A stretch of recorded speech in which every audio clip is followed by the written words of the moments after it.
tere, muudel uueneb. Uus huvitav töövahend on seal board ehk siis tahvel. Paneme tahvlile nime ja kirjutame õpilastele juhendi, mida nad tegema peaksid. Nii, sinna me linnukest ei pane, sest muidu ta lihtsalt risustab meile seda esilehte. Kui me tahame panna tausta tooni mingisuguse, mitte nii intensiivse, näiteks sellise koodi, siis me võime seda ka panna HTML koodiga. Võib panna ka pildi endale taustaks. No, ma jätan hetkel selle pildi võimaluse vahele. Kas ma luban postitusi hinnata, nagu öeldakse, likeida, siis jah, võib-olla õpetan, sõltub, kuidas teil studendid on, et lubate ei luba. Kas te tahate näidata ingliskeelset teksti seal üleval, mis siis lipiku peal tahate või ei taha, sellest siis sõltuvalt panete siia linnukese või ei pane. Kas te nüüd sorteerite neid lipikuid või tuleb nagu tuleb, noh võib sorteerida näiteks selle alusel, millal nad tehtud on.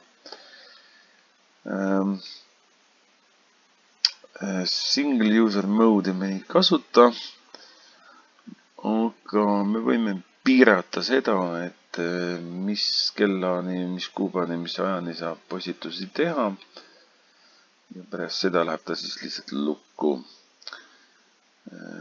Kindlasti nad võiksid muuta oma postitusi vajadusel ja usun, et üsna hea oleks ka, kui võimalikud lingid avaneksid uuel leheküljel, mitte sama Moodle'i lehekülje peale. See eeldaks backide tegemist ja no ühesõnaga väikene segadus võib sellest tulla. Ülejäänud asju me siit ei pea valima. No, isegi keelaks selle aja, pole vaja seda lõpetamise jälgimist vaadata. Ja ongi valmis. Välja näeb ta siis selline. Õpilase vaates on ta ka põhimõtteliselt samasugune. Ja õpilane tuleb ja oi, ma unustasin selle vajutamata seal selle linnukese sinna kasti panemata. Okei, et ta selle headingu ära kaotaks. Aga las ta siis paneb oma nime siia ja kirjutab sisu, kirjutab sildi sisu ning vajadusel näiteks võib lisada lingi kuhugi mingil materjalil. Ma näiteks lisan siia HTML koodile lingi. Nii, kus ta mul oli? Siin, aha. Olemas.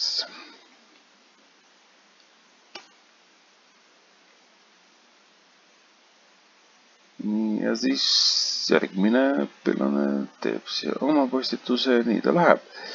Ma teen lihtsalt 2 postitust, et te näeksite, milline siis välja paistab, et kui ma nüüd siin vassiksin oma nimega, paneksin näiteks hoopiski Heiki, mis siis sellest muutub. Kohe varsti näeme. Näiteks Heiki paneks pildi, näiteks selle söögipildi, selle roopildi, imeline roog. Meil 2 postituse olemas. Õpetaja, kui ta jälgib seda tegevust siin, võib, noh, kui mingi probleem tekib seal, et kiputakse üksteise postitusi seal Ühesõnaga, siia saaks nagu lollusi kirjutada võõrale või ütleme siis teisele õpilasele, et selle vältimiseks saab nad küll siis lukustada. Aga kui ta on lukus, siis plusse ehk siis reitingut ma saan ikkagi siia lisada, et õpetaja vigused on kahtlemata suuremad. Ja lõpuks, kui need tööd kõik valmis on, teeme lihtsalt sellest ekspordi ja laadime alla ja vaata, kas mul nii siin selles mõttes nagu ei peta ära, et võin siin vale nime kasutada, aga kõik on ilusti näha, et kes tegelikult selle postituse tegi, email, tekstid, tiitlid, kõik, mis vaja. Kõik on olemas, linkide aadressid, kõik on siin olemas, et õpetajal päris mugav pärast siis kokkuvõtte teha. Kõike head ja meeldivat kasutamist!